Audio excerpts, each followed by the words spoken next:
हम इस पूरे कार्यक्रम की शुरुआत करेंगे दिनेश के वोरा साहब से। और ये कैसे देखते हैं ये जो अब की बार 400 पार के नारे के लिए जिस तरीके से बीजेपी जतन कर रही है, और जो एक ऐसे गठजोड़ हो रहे हैं जिसको लेकर पहले खुद ही बीजेपी कहा करती थी और अब खुद पलट गई है, इससे क्या फायदा होगा या कुछ उल्टा पड़ने वाला है दांव? वोरा जी। कि गंगा में पानी बहुत बह गया, पटना की गंगा में पानी बहुत बह गया, बहुत कुछ कहा गया। दरअसल नैतिकता, मर्यादा, सच्चाई, ईमानदारी एक शब्द बन के रह गए। जो लोग कहते हैं कि हमारे संविधान के पहले पेज पे भगवान राम का चित्र है और हमारा संविधान ही राम से प्रेरित है, तो फिर उनका आचरण राम जैसा क्यों नहीं है? सवाल तो ये पैदा होता है ना। मुझे एक सीन याद आता है और उसको मैं एक चीज से रिलेट करना चाहूंगा। रामलला की मूर्ति जहां मोदी जी दंडवत साष्टांग प्रणाम कर रहे थे रामलला की मूर्ति को गर्भगृह के अंदर, उसको इक्वेट करूंगा। एक प्रसंग आता है नानक शाही के अंदर। गुरु नानक जब मोदी खाने में काम कर रहे होते हैं तो उनके ऊपर इल्जाम आता है कि जो व्यक्ति उनसे चीजें लेते हैं वो उनसे ज्यादा दे देते हैं, तेरा तेरा तेरा सब कुछ तेरा। तो सिकंदर लोदी का दरबार होता है, उसके अंडर में जो उनका एक छोटा किंग होता है जिसका नाम दौलत खान होता है। नानक तो बहुत पहुंचे हुए थे, संत पुरुष थे, तो दौलत खान काफी उनको डांटते फटकारते हैं, लेकिन प्रूव नहीं होता। तो फिर उनकी रूहानी शक्ति से प्रभावित होते हैं और फिर एक दिन उनसे कहते हैं अब हमारी नमाज का वक्त हो गया है, तो नानक चलो आप भी हमारे साथ नमाज पढ़ो। तो नानक और उनके साथ मर्दाना दोनों जाते हैं वहां पर। मर्दाना मुस्लिम होता है, उनका जो शेला होता है।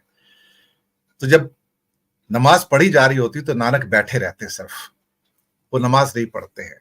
तो दौलत खान उसके बाद पूछते हैं, उनके साथ दो चार बंदे उनके दरबारी और भी होते हैं पीछे, और एक काजी है यानी कि लीगल अफसर भी होता है। तो दौलत खान पूछते हैं, नानक तुमने हमारे साथ नमाज नहीं पढ़ी? तो नानक कहते हैं, नमाज तो आपने भी नहीं पढ़ी, आप तो सिर्फ दिखाई देने में नमाज पढ़ रहे थे, पर असल में तो आप काबुल में घोड़े खरीद रहे थे। जब मोदी जी साष्टांग प्रणाम कर रहे थे, किसको? रामलला को। तो उस समय का सोचिए, प्रणाम तो कर रहे थे लेकिन उनके माइंड में बंगाल और बिहार चल रहा था कि उसको कैसे नेस्तनाबूद करना है। अब देखिए, आप ऐसा साष्टांग प्रणाम का क्या फायदा? अब सवाल ये पैदा होता है कि मुंह में राम बगल में छुरी, फिलहाल तो वही दिखाई दे रहा है। कभी कभी हमें लगता है कि संजीव जी पाप जीत गया, कभी कभी हमें लगता है कि पाप की पराकाष्ठा हो गई है, कभी कभी हमें लगता है कि सिर्फ षड्यंत्र, छल, कपट, कुटिलता यही काम आएगी। लेकिन अंत में ऐसा हुआ है जो हमेशा गांधी जी ने भी कहा है कि अंत में हमेशा सत्य ही जीता है। हो सकता है पाप का राज कुछ लंबा हो जाए, लेकिन अंत में पाप जीवित नहीं रहेगा, वही मरेगा अल्टीमेटली। जो हुआ वहां पर वो दुखद भी है लेकिन आश्चर्यजनक नहीं है। राम के मानने वाले तो बेसिकली उनका जो चरित्र है वो राम रहीम वाला है। इन दोनों को आप कर इक्वेट कीजिए तो ये लोग तो राम का नाम लें तो मुझे लगता है कि उचित नहीं है। इन्हें राम का नाम लेने का अधिकार नहीं है, लेकिन राम ने किसी को बार नहीं किया है। ये षड्यंत्र की जो सारी राजनीति है दूसरों को नेस्तनाबूद करने की, और ये कहना कि मैं चाणक्य हूं। चाणक्य सत्ता में रह के नहीं बनते, चाणक्य विपक्ष में रह के चाणक्य बना करते हैं। जब धनानंद के खिलाफ चाणक्य थे ना, तो चाणक्य सत्ता पर नहीं थे, उसको सत्ता से हटाने के लिए वो उसको संघर्ष कर रहे थे। तो इनकी शक्तियों का तब पता लगता है कि जब ये विपक्ष में हो और तब उसके बाद ये करके दिखाएं। तो सत्ता में बैठ के तो कोई भी ईडी का, सीबीआई का, एजेंसीज का यूज कर सकता है, नेस्तनाबूद कर सकते हैं। हो सकता है आज नीतीश का नंबर है, कल हेमंत सोरेन का भी नंबर लग जाए, ममता बनर्जी को वैसे ही सप्रेस कर दिया गया है। तो एक एक करके सारे होते हैं, पर ultimate man proposes and God disposes. एक पहिया और भी तो है, एक शक्ति और भी तो है इस लोकतंत्र की, जिसका नाम है जनता, the people of India, we the people. क्या वो भी इन विभीषणों को बर्दाश्त करेगी? क्या वो भी इन घर के भेदियों को बर्दाश्त करेगी? मैं समझता हूं कि ये टेस्ट ना तो संविधान का है, ना आपका है, ना मेरा है। ना ही टेस्ट ये सत्य और असत्य का है, ये टेस्ट है आज भारत की जनता का, कि भारत की जनता को हिंदुस्तान का मुस्तकबिल कैसे लिखना है।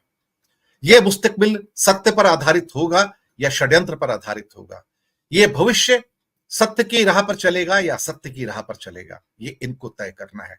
अगर इनको लगता है कि भारत में राजनीति में आने के लिए छल कपट अपराध और साथ में अगर आप हत्यारे हैं, बलात्कारी हैं, अपहरणकर्ता हैं, यौन शोषण करता है, माफिया के डॉन है, अंडरवर्ल्ड के डॉन है, और आप मॉरिशस और दुबई और साइप्रस में अपनी फर्म्स खोल के हिंदुस्तान को चला सकते हैं और हिंदुस्तान उसको अप्रूवल देता है, और भारत की वो तराजू लेके आंखों पट्टी बांध के न्यायपालिका भी जब उनको अप्रूवल देती है, तब सोचते हैं कि भारत मध्यकालीन युग में आ गया है। यानी कि हमने सुना था, कहानियां पढ़ी थी, और स्वामी जी तो बहुत बड़े विद्वान है, एक अक्सर बात करते हैं, मध्यकालीन युग में और पाषाण कालीन युग में भारत में और अन्य देशों में इंसान खरीदे और बेचे जाते थे गुलामों की तरह। कौन कहता है कि आजकल इंसान खरीदे और बेचे नहीं जाते हैं साहब? क्या नीतीश कुमार नहीं बिक गए? और मैं हमेशा से कहता है कि मैंने कुछ खलनायक पहले से तय किए हुए हैं यहाँ पर। लोग कई बार मानते, कई बार नहीं मानते, कई बार सहमत होते, कई बार असहमत होते हैं, लेकिन ये लोकतांत्रिक प्रक्रिया है। हमें उनका सम्मान करना चाहिए जो सहमत होते हैं, जो असहमत होते हैं उसका उनका ज्यादा सम्मान करना चाहिए। शरद पवार ने क्या किया सर? पूरी पार्टी सौंप दी। अब बचा कौन उनके पास? एक 85 साल का बूढ़ा और उसकी एक बेटी, बाप और बेटी की पार्टी है। क्या जीत के लाएगी आपके लिए? एक बारामती की सीट बस। दूसरे आपके सो कॉल्ड घर के भेदी केजरीवाल, इन्हें दिल्ली में समझौता चाहिए, क्योंकि दिल्ली में 7 सीट बीजेपी जीतेगी तो समझौता कर सकते हैं, लेकिन पंजाब में समझौता नहीं करेंगे, कहीं और नहीं करेंगे। तो घर का भेदी केजरीवाल, मैं तो हमेशा कहता हूं उसको। तीसरा कौन? मैंने करीब 30 दिन पहले एक बड़ा एपिसोड किया था। ममता 2 नाव पर पैर रख के चल रही है।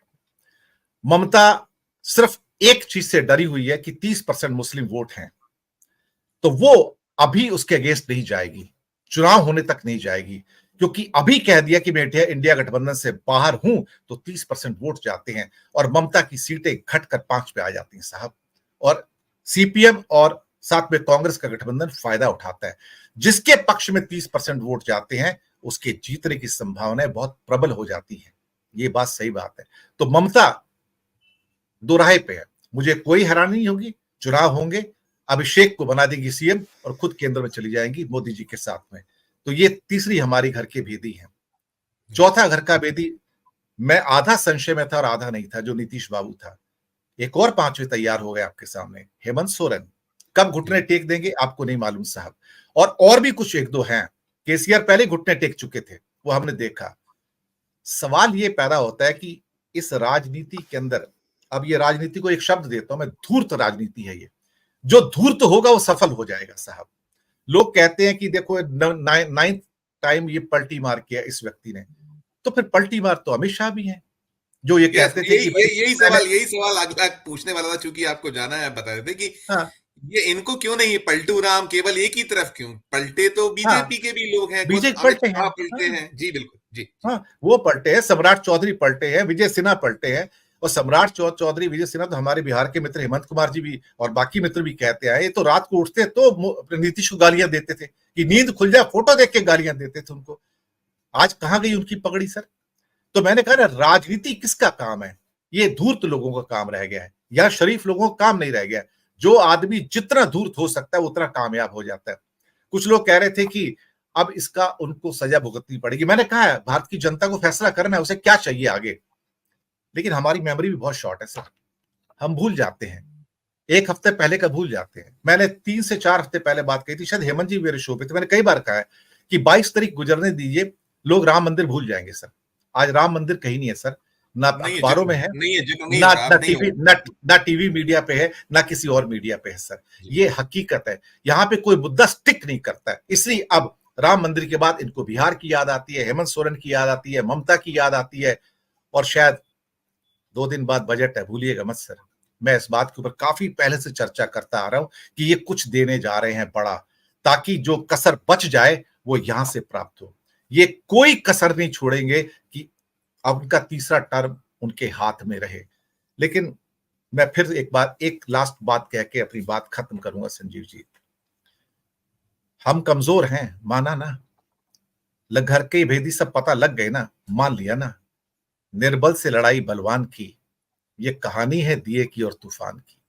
सर, हमने सुना है कि दिया जीत जाता है, तूफान हार जाता है। और हर वो शख्स जो अपने आप को एक, क्या कहते हैं ना, गोलायत की सिचुएशन में पाता है, डेविड एंड गोलायत की, कि मैं ही जीतूंगा, हमने अक्सर उनको हारते हुए देखा है सर। उस ओवर कॉन्फिडेंस में हारते हुए देखा है, उन लोगों को हारते देखा है जो अपने आप को अजिंक्य कहते थे कि मैं कभी हार नहीं सकता। हमने इस जिंदगी में, मैंने अपनी 67 साल की उम्र में उसको भी हारते देखा है। इसलिए इस प्रकरण को फाइनल फ्रंटियर मत समझिए।